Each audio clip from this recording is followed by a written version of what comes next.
नमस्कार दोस्तों, आप देख रहे हैं सीसी न्यूज बिहार। चलिए रुक करते हैं आज की मुख्य खबरों पे। दिल्ली यूपी को कोहरे और ठंड से अभी नहीं मिलेगी राहत, कई राज्यों में बारिश की संभावना। मौसम विभाग का नया अपडेट। उत्तर भारत इस समय कड़ाके की ठंड की चपेट में है। इस बीच मौसम विभाग ने कहा कि पश्चिमी विक्षोभ और पूर्वी हवाओं की वजह से 10 से 12 जनवरी के बीच उत्तर पश्चिम भारत में बारिश होने की संभावना है। राजधानी दिल्ली के साथ देश के कई राज्यों में कोहरे की मार देखने को मिल रही है। कोहरा छाने के कारण यातायात पर काफी प्रभाव पड़ा है। तेजस्वी यादव का तंज। दूसरों के बहकावे में है नीतीश कुमार, 4 लोग चला रहे हैं सरकार। तेजस्वी यादव ने नीतीश कुमार पर निजी लाभ के लिए दूसरों के बहकावे में आने का आरोप लगाया है। उन्होंने कहा कि मुख्यमंत्री की मानसिक और शारीरिक स्थिति पर प्रश्न खड़ा होता है और 4 लोग उन्हें चला रहे हैं। तेजस्वी ने ये भी कहा कि मंत्री और अधिकारी भी मुख्यमंत्री पर भरोसा नहीं करते। अधिकारियों को भी नहीं पता कि सीएम कब कहा और क्या बोल दे। प्रशांत किशोर आईसीयू में भर्ती। डॉक्टर ने जारी किया ताजा हेल्थ बुलेटिन। प्रार्थियों के समर्थन में अनशन पर उतरे प्रशांत किशोर की तबीयत अचानक बिगड़ गई है। प्रशांत किशोर केवल पानी पीकर अनशन में लगे थे। प्रशांत किशोर को पटना के मेदांता अस्पताल में भर्ती कराया गया था, जहां डॉक्टर उनकी निगरानी कर रहे हैं। डॉक्टर ने उनके स्वास्थ्य को लेकर ताजा अपडेट दिया है। डॉक्टर ने डिस्चार्ज को लेकर भी जवाब दिया। बिहार लोक सेवा आयोग के अभ्यर्थियों को सुप्रीम कोर्ट से बड़ा झटका लगा है। अभ्यर्थियों की ओर से बिहार पुलिस की कार्रवाई के खिलाफ सुप्रीम कोर्ट में याचिका दायर की गई थी। इस याचिका पर अब सुप्रीम कोर्ट ने सुनवाई से इनकार कर दिया है। अदालत ने याचिकाकर्ता के वकील को पटना हाई कोर्ट का दरवाजा खटखटाने की सलाह दी है। रेलवे भर्ती बोर्ड आरआरबी ने लेवल 1 पदों के लिए भर्ती निकाली है। इस भर्ती के तहत कुल 32,438 पदों पर नियुक्तियां की जाएंगी। इन पदों के लिए 10वीं पास या आईटीआई या समकक्ष या एनएससी की योग्यता वाले उम्मीदवार आवेदन कर सकते हैं। आवेदन की प्रक्रिया 23 जनवरी से 22 फरवरी तक चलेगी। अधिक जानकारी के लिए आधिकारिक वेबसाइट देखें। पटना के फुलवारीशरीफ में पुलिस ने 2 डकैतों का एनकाउंटर कर दिया। इस मुठभेड़ में 2 डकैत मारे गए और एक दारोगा घायल हो गया। घायल दारोगा को पटना एम्स में भर्ती कराया गया है। मुठभेड़ के दौरान आधा दर्जन डकैत भाग निकले, लेकिन पुलिस ने 2 अन्य अपराधियों को गिरफ्तार कर लिया और उन्हें अस्पताल में भर्ती कराया गया है। बिहार में जल्द ही एक और नया मेडिकल कॉलेज अस्पताल खुलने जा रहा है। ये अस्पताल छपरा में स्थित है और इसमें 500 बेड होंगे। साथ ही यहाँ एमबीबीएस की 120 सीटों पर नामांकन भी होगा। अस्पताल निर्माण पर राज्य सरकार ने 375 करोड़ रुपए से अधिक की राशि खर्च की है। जल्द ही मुख्यमंत्री नीतीश कुमार इस अस्पताल का उद्घाटन करेंगे और इसे जनता को समर्पित करेंगे।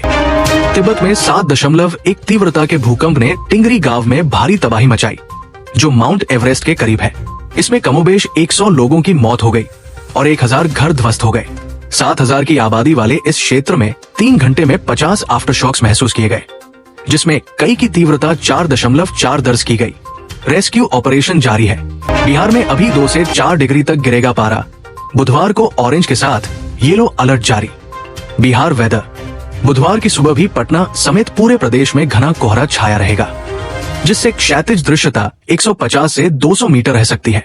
मौसम विभाग की माने तो आने वाले कुछ दिनों तक बिहार के लोगों को ठंड से राहत नहीं मिलने वाली है। मुजफ्फरपुर में शिक्षक का पता नहीं, हो गई F.I.R से लेकर वेतन बंद तक की कार्रवाई। बिहार के मुजफ्फरपुर में शिक्षा विभाग में बड़ी लापरवाही सामने आई है। गुलदस्ता एवं लाठी वितरण में जिन 20 शिक्षकों पर प्राथमिकी दर्ज कराई गई, उनमें से 4 शिक्षक थे ही नहीं।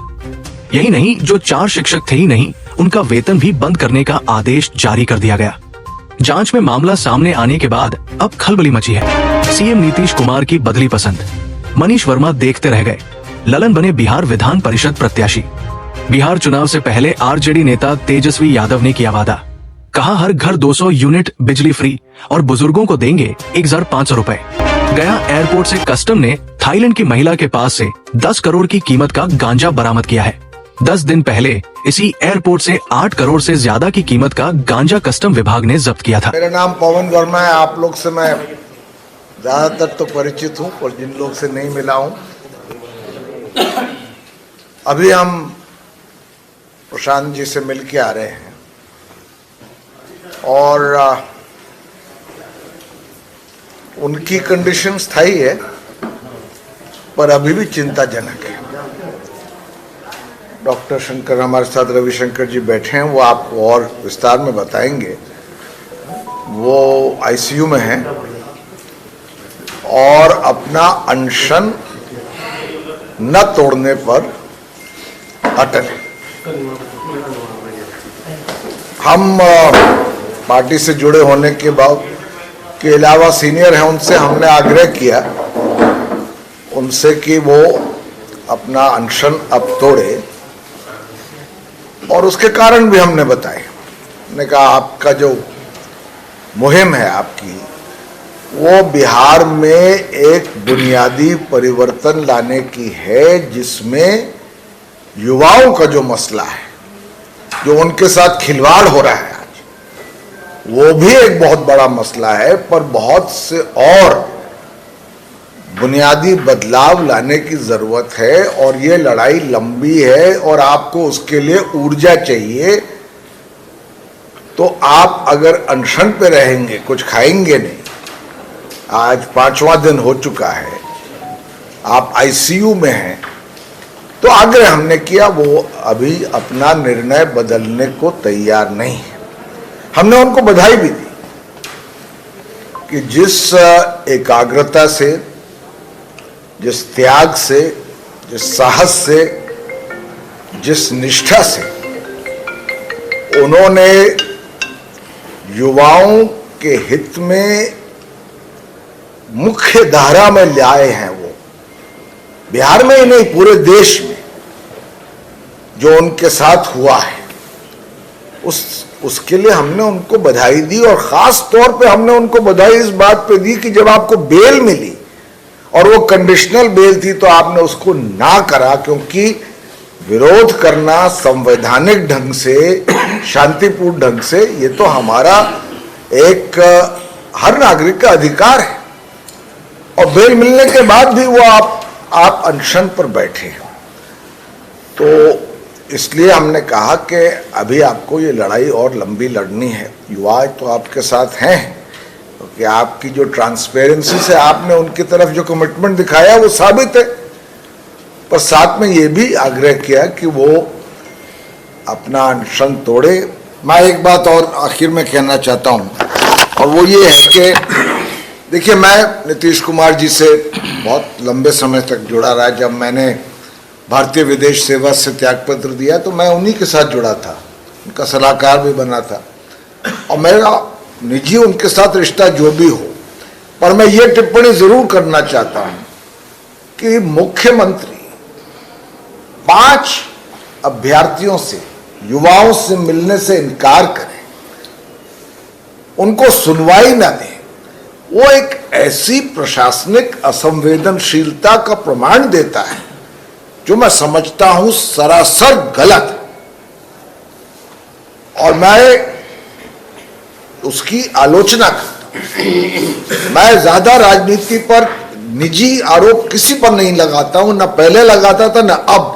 पर आप देश के मुख्यमंत्री हैं, you are the guardian of the state, और यहां युवाओं का जो भविष्य है वही डेंजर में है। आक्रोश भी है, दुख भी है, एक सेंस ऑफ फ्रस्ट्रेशन है, और मुख्यमंत्री उनकी बातों को सुनने को तैयार नहीं है, और लाठीचार्ज जिस तरह से हुआ। तो खैर, जो बात हो चुकी सो हो चुकी। जैसे गिरी साहब ने कहा, अब हम न्यायपालिका का दरवाजा खटखटाएंगे, और अगर हम-हमारी रिट उसमें एडमिट होती है तो हमारी ये कोशिश होगी, हम एक बार पुनः आग्रह करेंगे प्रशांत किशोर को कि उनकी पूर्ण ऊर्जा, अभी बिहार में बहुत बड़ी लड़ाई है, एक बुनियादी परिवर्तन जैसे मैंने कहा करना है। उस लड़ाई के लिए उनको हर तरह से स्वस्थ रहना है, और इस लड़ाई को आगे ले जाने के लिए भी स्वस्थ रहना है। आईसीयू में अगर रहेंगे या अगर अनशन करेंगे तो ये लड़ाई कैसे लड़ेंगे?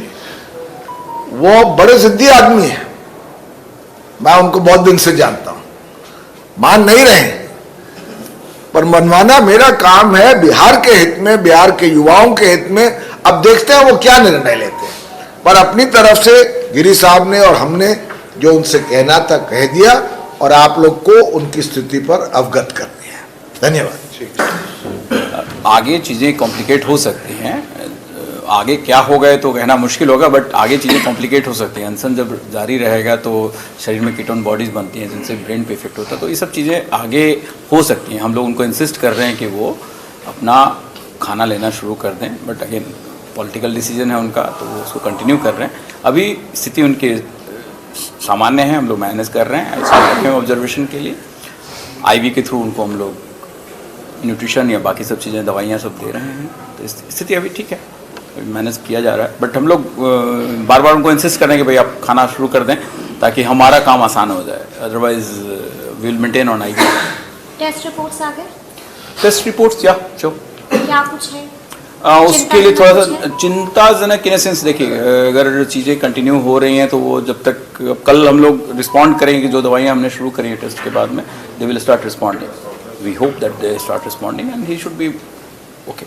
तो उसके बाद ही फिर आप लोग फैसला लीजिएगा कि डिस्चार्ज करेंगे? ऑफ कोर्स, पहले तो उनको स्टेप डाउन करेंगे, आईसीयू से लाके बाहर लेके आएंगे, फिर उनको यानी कि कल दोपहर तक कोशिश करेंगे। Sure sure. डिस्चार्ज होने की उम्मीद है सर?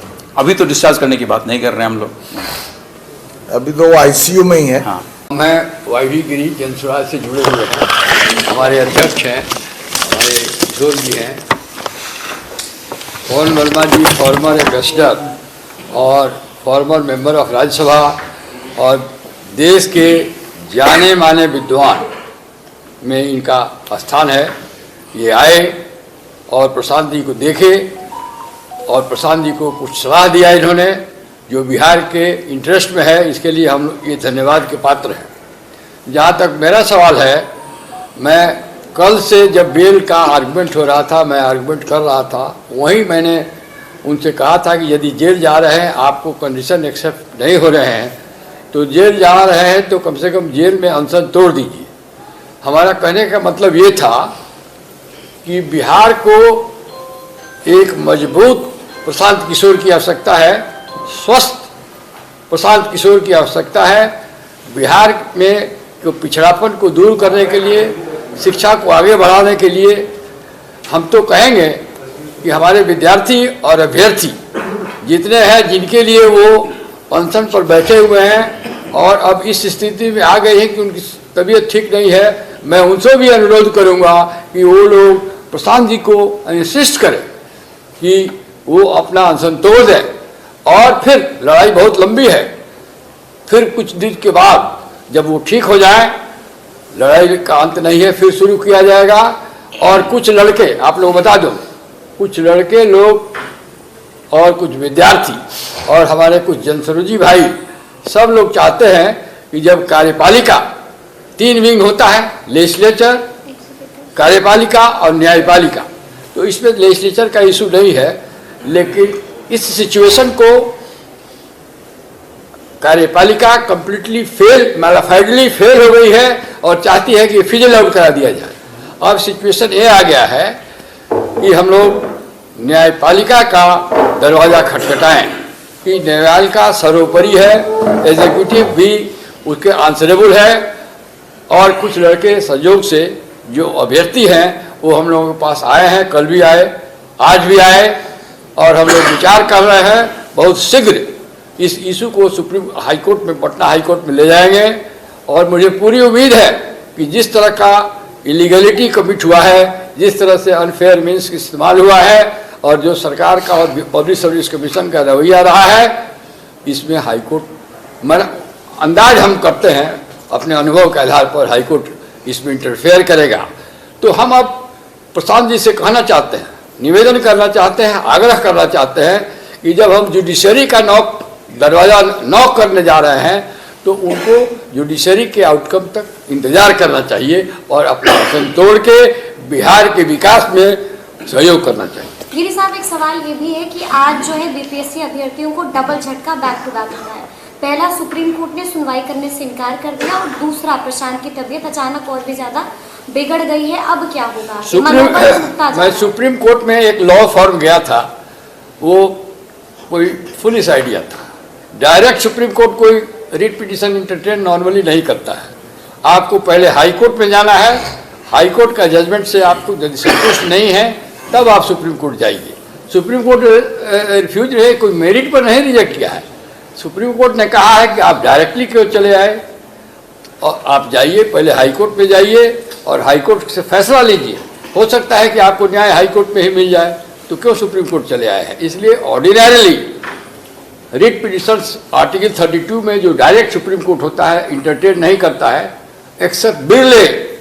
और इस पे एक लॉ फॉर्म ने PIL फाइल किया था, विद्यार्थी नहीं गए थे, कोई पॉलिटिकल पार्टी, कोई सिटीजन्स नहीं किया था। तो लॉ फॉर्म पता नहीं क्यों किस एडवाइस से जाके 32 में रिट पिटिशन फाइल कर दिया। लॉ फॉर्म को क्या ग्रीवांस हो सकता है। Law form is not an aggrieved person, therefore Supreme Court has rightly not interfered with, but on merit High Court there is a possibility, according to my experience, I have also experience of 52 years at the bar, that this is a case in which Malafide is writ large, High Court may interfere, there is every chance.